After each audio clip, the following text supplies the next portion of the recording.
ఇంగ్లాండ్తో last మ్యాచ్లో ఒక గొప్ప విజయం తర్వాత ఇండియా సిరీస్ని 2-2గా నిలిపింది. మరి నెక్స్ట్ టాప్ ఏంటి? Asia cup 2025 UAEలో. మరి ఫ్యాన్స్కి ఒక డౌట్, రోహిత్ శర్మ, కోహ్లీ రిటైర్ అయిన తర్వాత కెప్టెన్సీ బాధ్యత సూర్యకుమార్ యాదవ్కి ఇచ్చేస్తారా లేదా శుభ్మన్ గిల్కి ఇస్తారా? గిల్ కామ్ లీడర్షిప్ తో టీమ్ ని నిలబెడతాడా లేక స్కై అగ్రెసివ్ స్టైల్ తో ఏషియాని షాక్ చేస్తాడా? ఓపెనింగ్ లో జైస్వాల్ లైట్నింగ్ స్టార్ట్ ఇస్తాడా? సాయి సుదర్శన్ బిగ్ ఇన్నింగ్స్ బుల్ చేస్తాడంటారా? శ్రేయస్ అయ్యర్ ని టీమ్ లోకి తీసుకుంటే ఏ ఆర్డర్ లో పంపిస్తారు?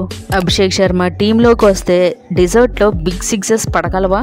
బౌలింగ్ లో సిరాజ్ పాకిస్తాన్ టాప్ ఆర్డర్ ని బ్రేక్ చేయగలడా? కుల్దీప్ యాదవ్ మ్యాజికల్ స్పిన్ ని ఈ టోర్నమెంట్ లో యూస్ చేస్తారా? హార్దిక్ పాండ్యా ఫినిషింగ్ ఓవర్స్ లో హీరో అవుతాడా? ప్రసిద్ధ్ కృష్ణ లాంటి యంగ్స్టర్ కి ఛాన్సెస్ ఇస్తారా? దుబాయ్ లో, అబుదాబిలో ఫ్లడ్ లైట్స్ కింద జరగబోయే మ్యాచ్ కి ఈ క్వశ్చన్స్ కి ఆన్సర్స్ దొరుకుతాయి. ఏషియా కప్ లో దొరుకుతాయి. దుబాయ్ UAE గ్రౌండ్స్ లో జరగబోతున్న మ్యాచెస్ కి ఈ క్వశ్చన్స్ కి ఆన్సర్స్ దొరకబోతున్నాయి. ఏ ప్లేయర్స్ ని సెలెక్ట్ చేస్తారు?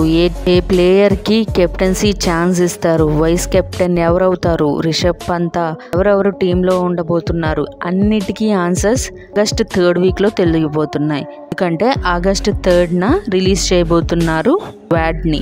ప్రిడిక్షన్ ప్రకారం ప్లేయింగ్ 11 ఎవరైతే బాగుంటుంది సెక్షన్ లో చెప్పడం మర్చిపోకండి.